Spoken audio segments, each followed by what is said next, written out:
Salut, c'est Jean-Marc. Alors, aujourd'hui, on va encore continuer de parler marathon avec une question très intéressante qui revient régulièrement et que tout le monde se pose, notamment au début de préparation. Quel chrono sur marathon peux-tu espérer? Et je vais te proposer un test mystérieux à réaliser. Alors tu peux rester ici si tu es intéressé bien sûr par le marathon, si tu as envie de progresser, d'améliorer tes chronos, parce que cette question est cruciale. Et parce qu'elle va déterminer comment tu vas t'entraîner et te préparer. Et toute ta préparation ainsi jusqu'au jour J. Parce que, selon les niveaux, selon ce que tu vises comme objectif, eh ben, tu n'auras pas la même préparation que monsieur tout le monde. Tu es individuel, tu es particulier, et tu mérites donc d'avoir une préparation individuelle. Si tu évalues mal ce chrono sur marathon, tu te plantes sur ton entraînement. Tu ne te prépares pas correctement pour lui, et tu vas donc sérieusement hypothéquer tes performances sur cette distance. Également, en fonction du temps que tu peux atteindre et que tu vises, tes entraînements ne prennent pas la même tournure. Les contenus de séance changent, mais aussi la fréquence des séances. Et je vais te proposer, à la fin de cette audio-vidéo, un test que tu ne connais probablement pas. Mettons immédiatement de côté ceux ou celles qui préparent leur premier marathon. Car, en principe, sur le premier marathon, l'objectif est juste de finir. Pour les autres, combien d'entraînements par semaine dois-tu faire pour réaliser un chrono sur marathon?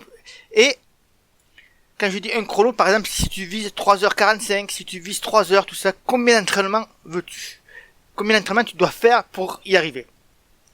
Il n'y a pas de vérité exacte. Néanmoins, des études ont été faites sur le sujet. À titre de comparaison, voilà ce que tu peux prétendre, en fonction du nombre d'entraînements que tu fais par semaine. Alors, laissons parler les stats. 5 à 6 entraînements sont nécessaires pour espérer les 2h45, 3h. Si tu cours 4 à 5 fois par semaine, tu peux espérer 3h15 à 3h30. Tu cours 3 à 4 fois par semaine, tu peux viser 3h45 à 4h.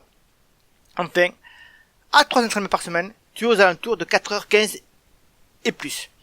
Bien sûr, ces stats ne vont pas définir tes capacités à finir un marathon dans tel ou tel chrono. Néanmoins, ce sont les moyennes générales dont tu peux tenir compte.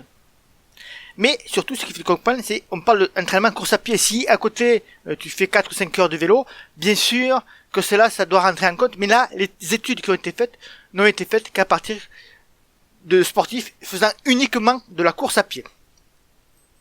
Maintenant, si tu as un ami qui te dit qu'il a fait 3 a fait 3h10 sur marathon en courant 2 ou 3 fois par semaine, tu sais qu'il y a une anguille sous roche et que c'est très peu probable et qu'il te cache quelque chose. Il existe donc de très nombreux tests pour connaître son potentiel sur marathon. Alors celui que je vais te proposer bientôt là, si tu es intéressé par le faire, prends un papier crayon pour de quoi noter. Alors tu connais certainement le classique test VMA, hein, puis après tu prends un pourcentage de cette VMA pour connaître tes allures de course et donc ton temps final estimé. Tu peux évaluer aussi ton chrono sur marathon en prenant comme référence les chronos sur des distances inférieures, le semi par exemple, le 10, mais bon c'est beaucoup plus aléatoire encore, donc c'est la compétition qui se rapproche le plus et le semi pour estimer son temps sur marathon. Ton résultat sur semi fournira quand même des données plus précises, comme je te disais, par rapport à un 10 km. Maintenant, je te propose un test connu et qui reste mystérieux. Attention, es-tu prêt? As-tu pris un papier crayon de quoi noter? C'est parti. C'est celui proposé par l'entraîneur américain Bart Yasso. Cette séance est le fruit de l'expérience et d'années d'entraînement afin de prédire son temps sur marathon. Alors surtout, tu n'oublies pas de bien t'échauffer avant, 20 à 30 minutes en endurance, exercice et ligne droite, hein, comme je le répète souvent à travers mes audios et mes vidéos. Et tu penses aussi à ton retour au calme en fin de séance. 10 minutes de footing suffiront amplement. Alors donc, la séance est réalisée pour estimer ton chrono sur marathon. Attention, c'est assez hard et dur. Hein. Tu vas simplement enchaîner 10 fois 800 mètres, avec 400 mètres de récupération en trottinant entre chaque 800 mètres. Tu notes tous les temps de passage.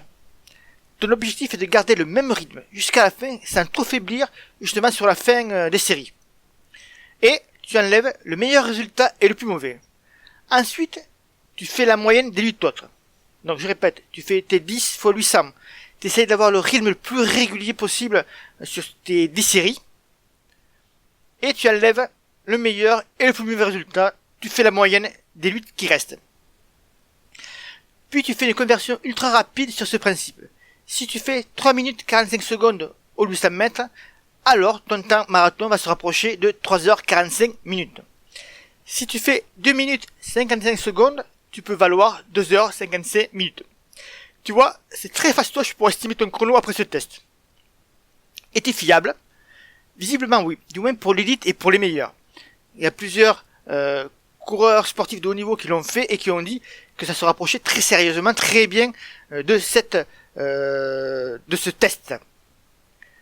Ce test, je t'invite à le faire d'ailleurs pour le tester en remplacement d'une séance fractionnée.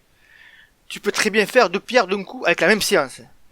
Et tu me diras après si les tests donnent des résultats fiables pour toi.